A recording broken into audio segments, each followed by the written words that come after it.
Ready, set, go. Greetings and German spectators of the World Wide Web. I am Tall Lanky Guy. Welcome back to Dream Daddy, where we have just gotten home from a brutal workout session with Craig. And I get home and lie down on the couch. It hurts to move. Oh god, I am so old. Yeah, that's basic. Oh no, I must have fallen asleep. What time is it? Shoot, it's 3:55. I'm supposed to be at Amanda's school in 5 minutes. Oh dear, here we go. Frantically put on some clean clothes, apply a generous amount of deodorant, and run out the door. Oh, we're just living the life here. I arrive at Amanda's school and check in at the front desk. They give me a bright orange visitor sticker and send me on my way. Okay. I'm barely awake and feeling pretty haggard, but hopefully nobody will notice. It's a high school. Everyone's haggard. I check my watch and I'm relieved to see that I'm only 2 minutes late. Wait, was it room 103 or 108? I spot a youth standing at his locker and approach him for help. Excuse me, Sir Youth, do you know where Mr. Vega's classroom is? The youth turns around and looks me up and down with heavily lined eyes. Oh, you're one of those. You're one of those moody goth emo kids that I've been hearing about. Okay. Come on, kid. I'm late for a meeting, please. Mr. Who. No, it's Doctor Who, sir, and I'm actually looking for Mr. Vega. I don't know. Have you tried the I just made him basically the same voice as Craig, but like a little bit lower and a little lazier. Okay, wise guy, are you gonna help me or not? Fine. Up there's stairs and to the left. Can't miss him. I head up to the stairs and walk around, unable to find Mr. Vega's class anywhere. After a couple minutes, I head back downstairs. That punk youth sent me on a wild goose chase. I get back to where that low-rent Gerard Way is standing, fully ready to give him a piece of my mind, when suddenly a head pops out of the classroom next to his locker. Of course. Lucian, don't you have a third period to get to? Fine, Mr. Vega. Oh. Wow! Now I'm officially... Oh man, I gotta figure out a different voice for this guy. Well, I'm officially 10 minutes late. Oh wait, no, that's just me talking to myself. Oh gosh, I'm a mess. We're not cool. You must be Cora. This period's almost over. Would you mind waiting in the back? Thank you very much. Mr. Vega leads me in and I take a seat in one of the comically small students' desks in the back. I might get stuck in this. Doubt it.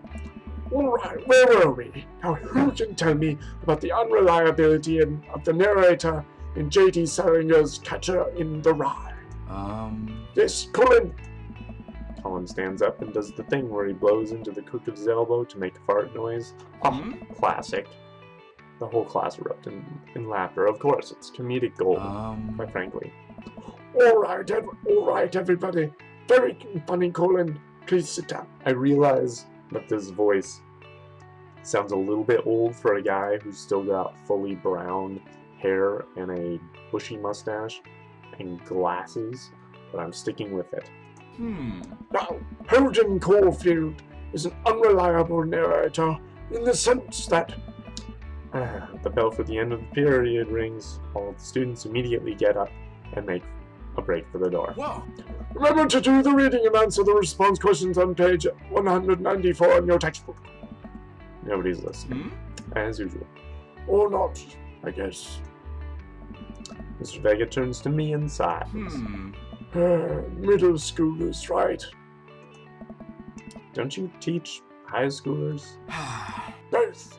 You know, budget cuts. Right. Okay. That's fair. Thanks so much for coming in. No problem. Mr. Vega or Vega? Like Vega or Vega? Like E or A? I can't tell. Please, call me Hugo. Oh, that's much better. That's much easier.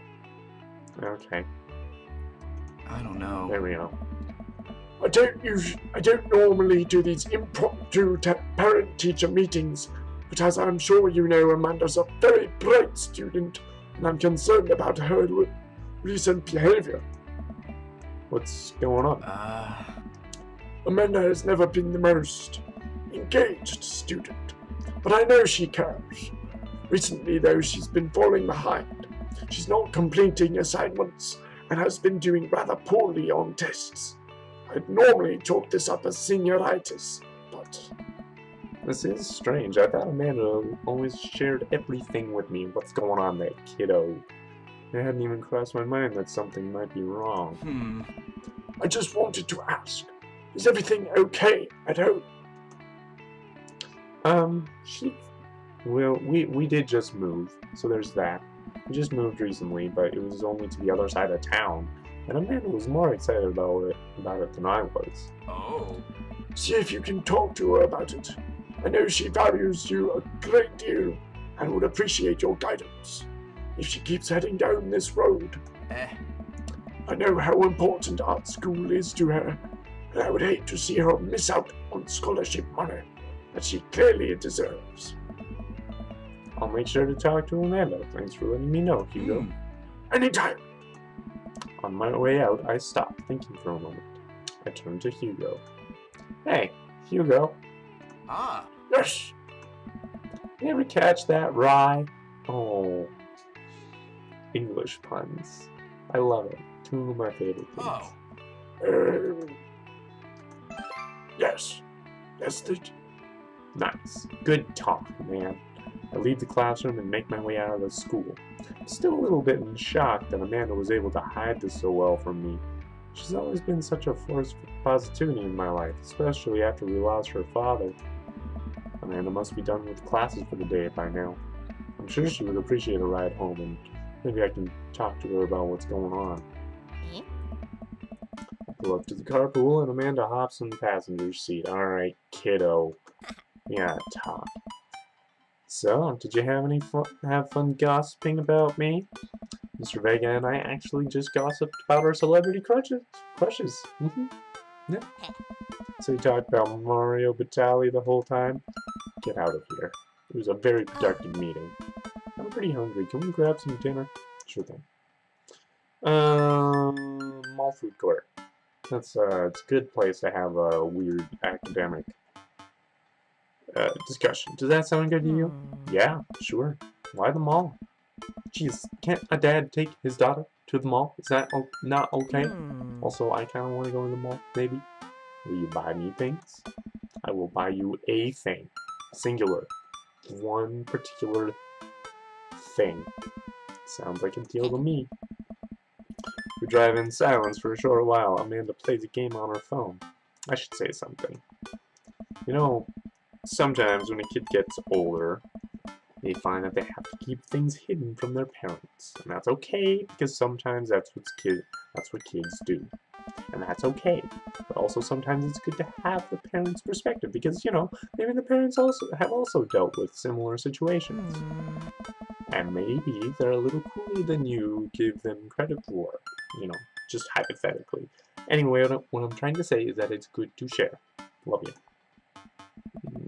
Have you been reading my tweets? You have a Twitter? Of course she has a Twitter. She's in high school. What? Never mind. I'll look for Twitter now. Look, sweetie, Mr. Vega said you haven't been participating in class, and that you're not turning things in. Oh, I'm fine. Pops, senioritis and all that. I thought you liked Mr. Vega's class. It's fine. He's fine. Okay. Alright. We pull up to a stoplight and I eye Amanda. She's still texting. Just, I want you to know that you can talk to me about anything. Uh-huh. Okay. I can tell her whatever it is. She doesn't want me knowing about it. That's frustrating. I heard Emma R. is going to that fancy art school in California. That's exciting. Yep.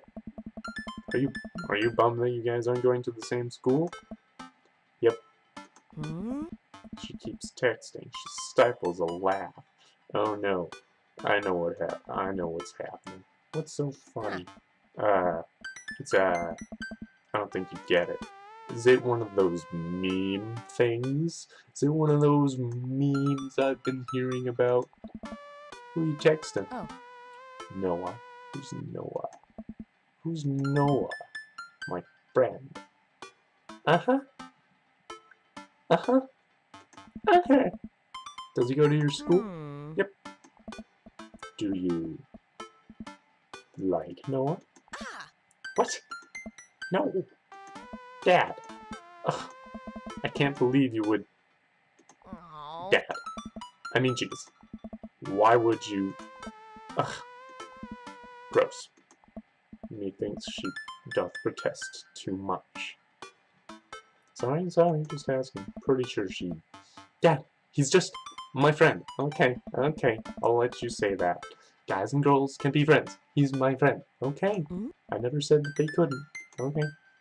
Jeez. This is going well. Well, good talk. Love you, kiddo. Let's go to the mall today. She leans forward and turns up the radio. I guess that conversation is over.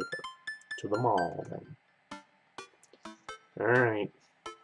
Always bring a war chest. Why? Run through the finish line. Okay. We arrive at the mall, a big indoor shopping center with a couple different floors. It's kinda dead, but that doesn't stop a mall security guard from yelling at a group of loitering teens. Let's eat something disgusting for dinner. Alright. Hell yeah. Language, miss you. Heck yeah. Gosh, yeah. Excuse me. Better. Okay. We approach the food court and evaluate our options. There's greasy restaurant after greasy restaurant. My heart burns just looking at the menus. Nobody looks happy to be here. I'm happy to be here. You may not realize this, but I actually really like malls. What are you in the mood for? Bread dipped in sugar? Bread with cheese on it? Or do you just want me to inject some fat directly into your bloodstream? I'll take the third option, thank you. I extend my hand to her. Would you do me the honor of sharing some nachos? She takes my hand with a grin. It would make me the happiest, cheesiest girl alive. Okay. Order a giant pile of chips and an unnaturally orange cheese from a very unenthusiastic and possibly stoned teenager. We take a seat at a rickety table and dig in. Oh, good. These are bad. These are very bad. But also strangely delicious. Like, I get the paradox. We have to eat through the pain. Yes. We enjoy the fluorescent cheesy goodness together until we're all out of nachos. So, something's been bothering me for a while. Can you explain memes to me? Can you just, like, give me a lowdown on the memes? Just summary of each important meme right now. Which meme? All of the memes. Every single memes. Ugh. Sighs deeply and places her head in her hands.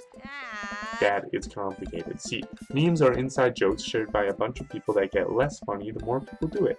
So the problem is that by the time the meme gets to you, Dad, all us youths have already done the joke to death. And what's worse than that is that movies and TV and video games will try to jump in on a meme train, but just based on how long it takes to make them, the meme will be long dead by the time it comes out, so it just dates it and isn't funny. I am so glad that they pointed that out, because it's so stupidly true. It's hilarious. Oh dang, what up? I'm glad I know that one. Dead, please. Anyway, changing the subject. Where to now? Want to go to that goth store? What? You know, the one that's all black and tries to establish itself as anti-establishment, despite being an exact representation of the establishment. Are we talking about Hot Topic? Is that what we're talking about? Pretty sure that's what we're talking about. I don't know what store you're talking about. That's basically all of them. You know, the one where you can buy chain wallets and it's basically an assault on what people fought so hard against in the punk and hardcore movements of the 70s and 80s. Okay, yeah, dude, you gotta be more specific. The one you threw up in that one time. Huh. Oh, that one. Hey! Right. Amanda runs into the store with me trailing behind her. She makes a beeline for the back. Yeah! There it is. You can still see the outline, kinda. I'm so proud. Is she talking about a puke stain? She's talking about a puke stain. Speech. Amanda. Alright! Speech. Alright, I'll do it if you stop chanting. I hate chanting. Amanda stops immediately. I clear my throat. Thank you all for joining us here today to commemorate a historic moment that would forever shape history. On a day very much like today, some 5 years ago, our very own Amanda Ann Thiessen had too much blue raspberry slushy on an outing to the mall. Ah. After begging her father to take her to Dead Goth and Beyond to buy rainbow suspenders, she proceeded to throw up all over a display of My Chemical Romance merchandise. Her loving father then had to pay for said merchandise, which to this day remains among our possessions. Thank you. Eh? Amanda is moved. She begins clapping, slow at first, then faster and more vigorously. Several other patrons turn their heads. One of them also starts clapping. Hey, I like that guy.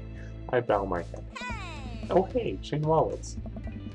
While Amanda busies herself looking at band t-shirts, I try to find something of interest to myself. Not much for a dad to look at in a Dead Goth and Beyond. Let's check out the band t-shirts, see what they got. Barely know any of these bands. Cannibal Bone Party doesn't seem like music I enjoy, but they must be really happy that a retail outlet is carrying their merchandise. I hope their parents are really proud of them. I mean, if they're big enough to have t-shirts, that helps. Look, this is very important. Who's this? Oh, this guy. I hear a stifled argument over at the cash register. An older gentleman is carrying a garment and showing it to a bored-looking cashier with pink hair. I can see that. Don't know what to tell you, dude. I just work here. Listen! When I bought this online... Yeah, it has to be a slightly different... When I bought this online, the website said this blouse was Victorian-inspired. However, when I received it, it clearly held the trademark of Edwardian dressage. Do you want a coupon? I can give you a coupon. Will you leave if I give you a coupon? Is that a manager present? People have to know what they're buying. I am the manager. I see. Well, it would seem that I have outstayed my welcome. Good day, shopkeep. Your superiors will receive a strongly worded letter by post. Whatever, dude. The man whirls around and storms out, his literal coattails trailing behind him. Can't tell if they're Victorian-inspired or Edwardian in nature. They're probably both. Amanda drops up to me with a t-shirt in her hand. Oh boy, here it comes. Hey, Datron 5000. Excuse me, I'm the newer model, Datron 10. In the next model, they went for a more minimalistic name. Yes, I'll buy it for you. Wow, that was easy. Thanks. At least it's only one this time. Amanda plops the shirt onto the counter and grins at the cashier. I love your hair. Cashier says nothing and rings Amanda up, radiating hatred. I hand her a 20. So what was that guy's deal? Cashier rolls her eyes so hard I'm worried she'll pull something. That's Damien. He's in here all the time. He's obsessed with Victorian fashion or whatever. She hands Amanda her bag and it's clear the conversation is over. We make our way out of the store and head home to get some rest. And with that, we're going to sit on the couch trying to find something to watch over bowls of ice cream. And with that, I'm going to end this episode here. Glad we could encounter Mr. Damien. So, yeah. Thank you very much for watching. If you liked this video, go ahead and click that like button. If you want to leave a comment as to what you think of how things are going so far, you can do that. And if you haven't subscribed, maybe that's the thing you want to do. I'll see you later.